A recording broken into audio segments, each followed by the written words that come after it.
platforms, the white platforms here, these boxes should be moved on to allow you to, you know, complete puzzles, that sort of thing. Just the usual kind of key and lock idea. But we can't actually get on that side. Now, I'm gonna bother with it. The skeleton... Oh wait, no, never mind. I am misremembering something. Now up here, that's where we need to be.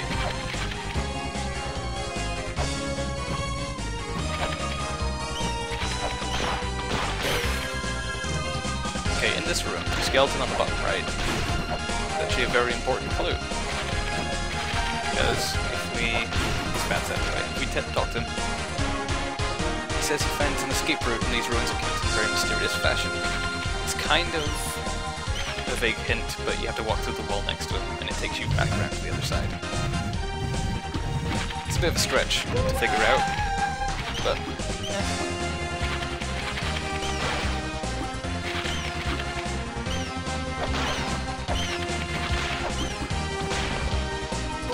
Okay, so now we have the Holy Grail.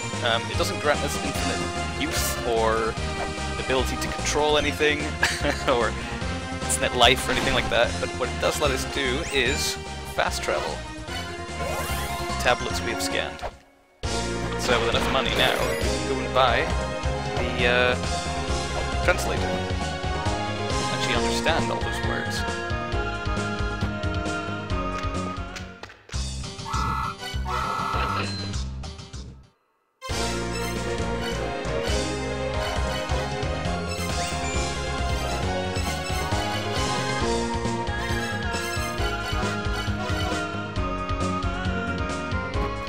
Yeah, the village elder loves to email us.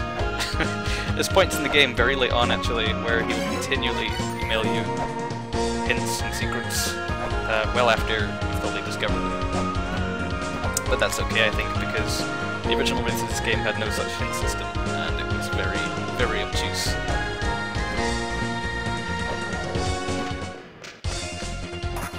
Okay, so here we are again, back in the Cave Guidance, so we can actually read all of these things.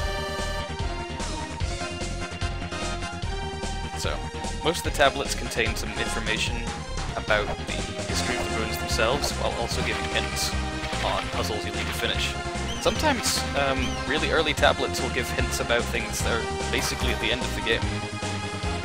This game's really cool for that, trying to get you to remember things or take notes. So when you scan a tablet, when you can actually read it, that will put it on the fast travel screen. Yeah, that sets it up for us. So, our next order of business is just solving all the puzzles here in the early place, which can be done through reading all these tablets. So this warns us about the Guardian. Now each area has a Guardian, which is basically its boss. So, just saying, don't take it on if you're weak, cowardly. Only the strong survive.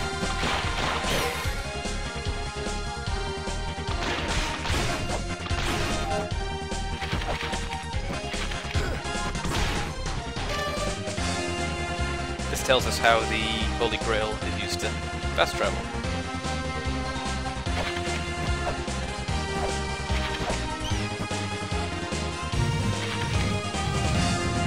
So, kind of a simple puzzle here, just push the blocks to get one of them onto that platform there.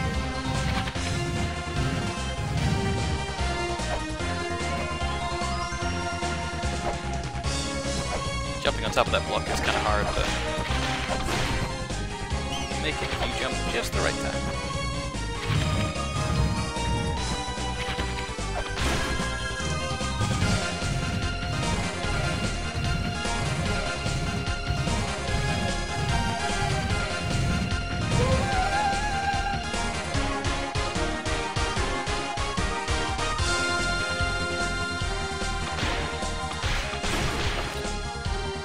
It's kind of weird how that skeleton sort of froze up. Also, those statues, sometimes they shoot lasers, and I'm not sure why. I think if you remain in front of them for too long, they do it. I know definitely they do start doing it if you start whipping them.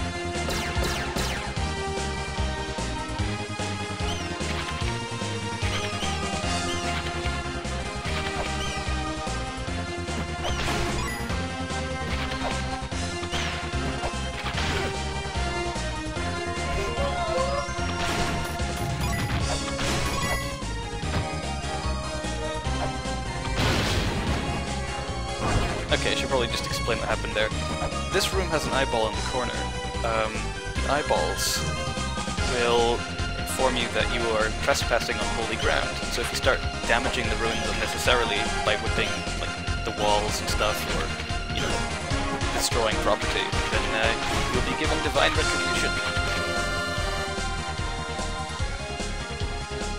This is the hint that we would have needed to know about the moving platform puzzle.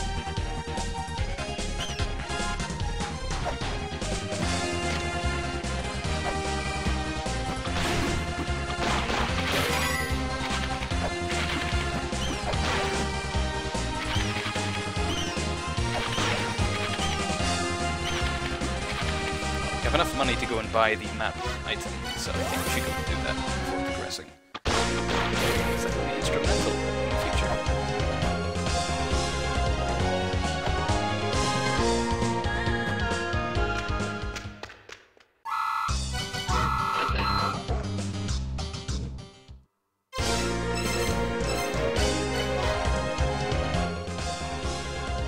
So now we have a map of this area, which is nice. It's kind of the classic Zelda-style map. It just shows you how many rooms there are and which one you're in. Later on we can get upgrades that show us what's in those rooms, but for now, I think that's just nice.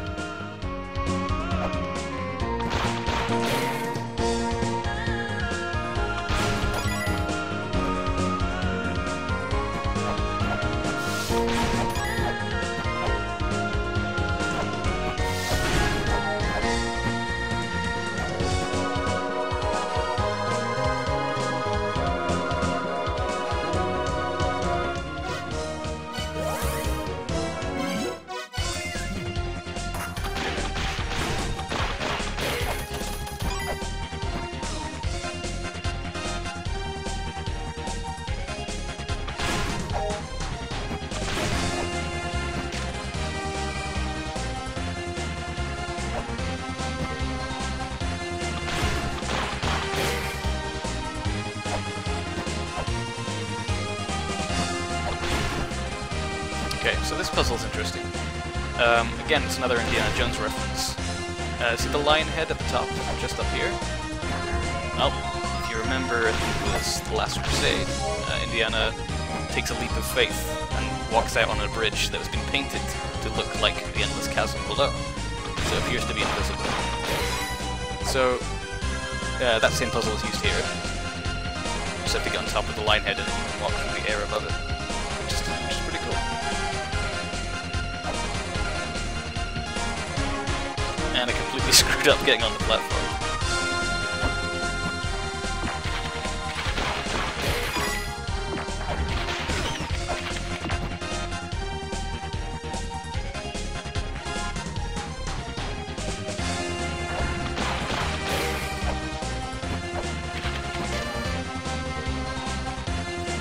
This informs us that you need a jewel to awaken a guardian, which is pretty cool.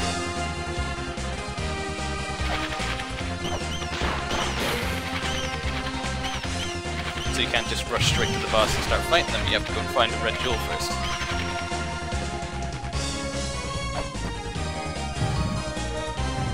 As you can see, we're using a lot of these weights. You can buy more in shops, and there are shops sort of scattered inside the ruins. So we doubtless will have to go and stock up some kind.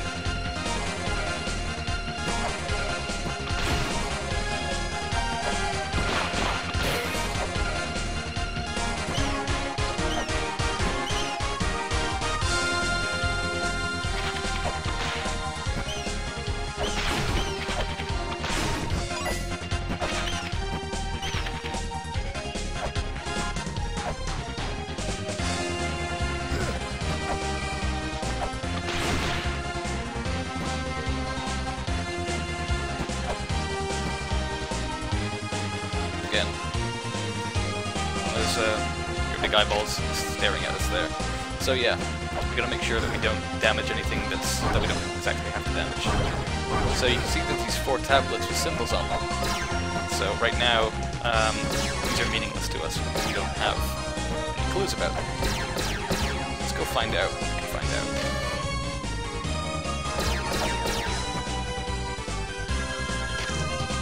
Okay, here we go. So the first stage of the sun was destroyed by flood, then wind, then fire, and then blood and fire. So, those tablets, and in fact the little murals on this wall up here, are indicating that that's the order we need to destroy them in. Water, then wind, then fire, then blood.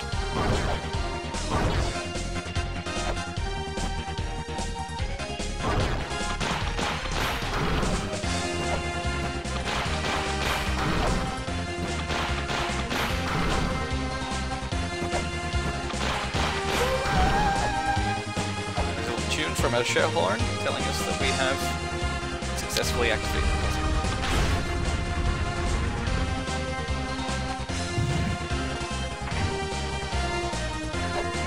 There's no visible effects to that one.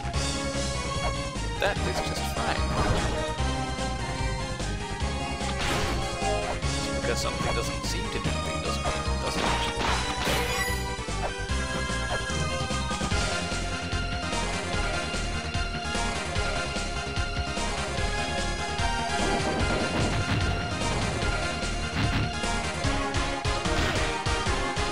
Has done is risen up little dais from the ground here, which we can sink back in. Unveil some secrets.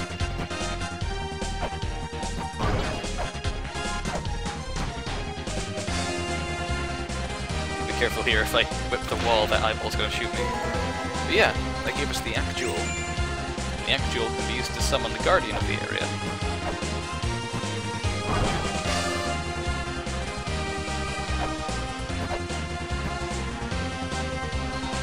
Now, we don't actually need the Guardian to be destroyed to progress to the next area of the game. And actually, you can explore pretty much all of the ruins without having to destroy any bosses near the start. Obviously, there will be some you have to kill as the game progresses to gain access to other places. But yeah, right now we don't actually need to go fight the boss. And in fact, I would suggest not fighting the boss yet as well, because we don't actually have any sub-weapons, aside from the jewel, that'll be consumed when we fight the boss. So really what we should go and do is try and find something like that. Don't want to go in unprepared after all.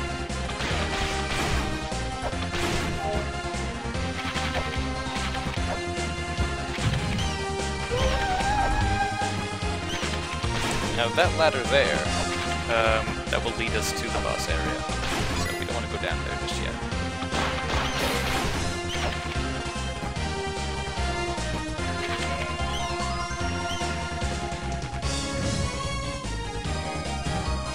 Oh yeah, there's lots of little trapdoors like that one.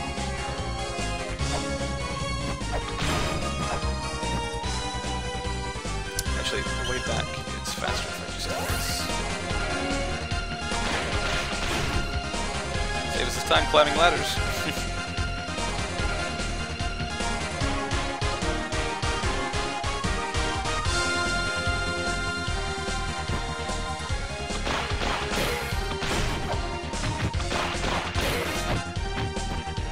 Also, if you're playing this game for the first time, then don't be surprised if you can't actually solve some of the puzzles at the start. This puzzle, for example, you can't solve until much later in the game. You wouldn't know that your first time playing, and that can be kind of frustrating. This is the tablet that warns us about causing damage to the eyeballs.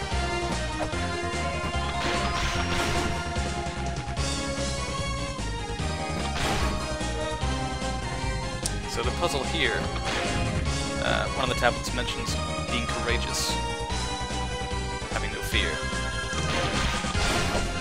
And the skeleton apparently has died of indecision. He doesn't want to jump into the spikes, but he must. The spikes are fake. We obtain our first sub-weapon, Shuriken, which lets us fire in a straight line.